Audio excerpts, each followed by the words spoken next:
Pierrot. Madame Lefebvre était une dame de campagne, une veuve, une de ces demi-paysannes à ruban et à chapeau falbala, de ces personnes qui parlent avec des cuirs, prennent en public des airs grandioses et cachent une âme de brute prétentieuse sous des dehors comiques et chamarrés, comme elles dissimulent leurs grosses mains rouges sous des gants de soie écrue. Elle avait pour servante une brave campagnarde toute simple, nommée Rose. Les deux femmes habitaient une petite maison à volets verts, le long d'une route, en Normandie, au centre des pays de Caux. Comme elles possédaient devant l'habitation un étroit jardin, elles cultivaient quelques légumes. Or, une nuit, on lui vola une douzaine d'oignons. Dès que Rose s'aperçut du larcin, elle courut prévenir madame, qui descendit en jupe de laine. Ce fut une désolation et une terreur. On avait volé madame Lefebvre. Donc on volait dans les pays, puis on pouvait revenir. Et les deux femmes effarées contemplaient les traces de pas, bavardaient, supposaient des choses. « Tenez, ils ont passé par là, ils ont mis leurs pieds sur les murs, ils ont sauté dans la plate-bande. » Et elle s'épouvantait pour l'avenir. Comment dormir tranquille maintenant? Le bruit du vol se répandit, les voisins arrivèrent, constatèrent, discutèrent à leur tour, et les deux femmes expliquaient à chaque nouveau venu leurs observations et leurs idées. Un fermier d'à côté leur offrit ce conseil. « Vous devriez avoir un chien. » Elle devrait avoir un chien. Quand ce ne serait que pour donner l'éveil. Pas un gros chien, Seigneur. Que ferait-elle, le gros chien? Il les ruinerait en nourriture. Mais un petit chien. En Normandie, on prononce quin. Un petit freluquet de quin qui jappe. Dès que tout le monde fut parti, Madame Lefebvre discuta longtemps cette idée de chien.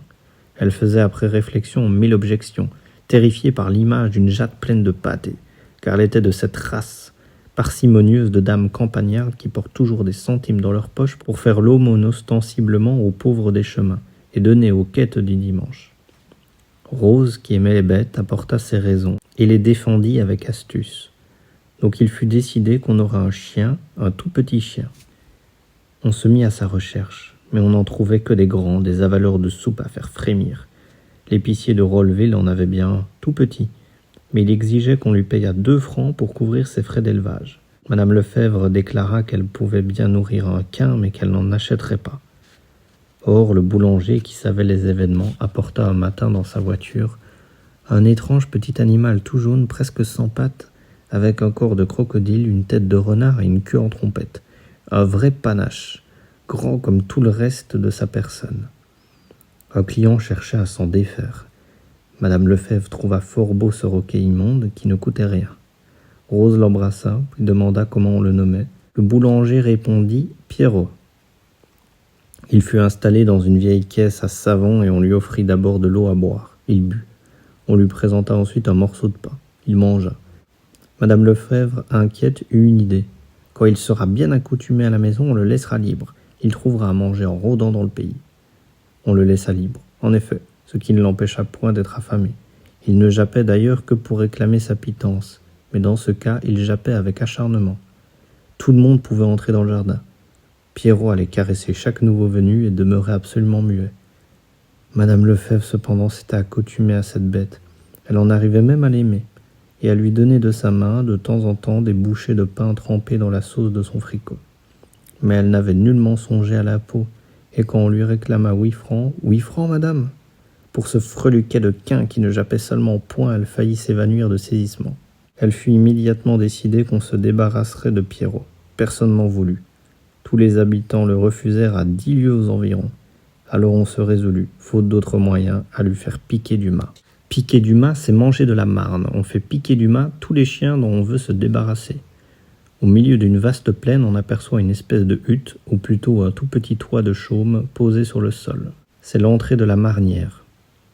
Un grand puits tout droit s'enfonce jusqu'à 20 mètres sous terre pour aboutir à une série de longues galeries de mines. On descend une fois par an dans cette carrière à l'époque où l'on marne les terres. Tout le reste du temps, elle sert de cimetière aux chiens condamnés.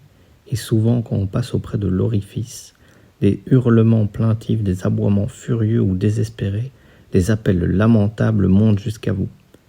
Les chiens des chasseurs et des bergers s'enfuient avec épouvante des abords de ce trou grémissant. Et quand on se penche au-dessus, il sort de là une abominable odeur de pourriture. Des drames affreux s'y accomplissent dans l'ombre. Quand une bête agonise depuis 10 à 12 jours dans le fond, nourrie par les restes immondes de ses devanciers, un nouvel animal plus gros, plus vigoureux certainement, est précipité tout à coup. Ils sont là, seuls, affamés, les yeux luisants. Ils se guettent, se suivent, hésitent, anxieux. Mais la faim les presse. Ils s'attaquent, luttent longtemps, acharnés. Le plus fort mange le plus faible, dévore vivant. Quand il fut décidé qu'on ferait piquer du mât à Pierrot, on s'enquit d'un exécuteur. Le cantonnier qui binait la route demanda 6 sous pour la course. Cela parut follement exagéré à madame Lefebvre. Le goujat du voisin se contentait de 5 sous, c'était trop encore. Et Rose, ayant fait observer qu'il valait mieux qu'elle le portasse elle-même, parce qu'ainsi il ne serait pas brutalisé en route et averti de son sort, il fut résolu qu'elles iraient toutes les deux à la nuit tombante. On lui offrit ce soir-là une bonne soupe avec un doigt de beurre. Il l'avala jusqu'à la dernière goutte, et comme il remuait la queue de contentement, Rose le prit dans son tablier. Elles allaient à grands pas comme des maraudeuses à travers la plaine. Bientôt elles aperçurent la marnière et l'atteignirent.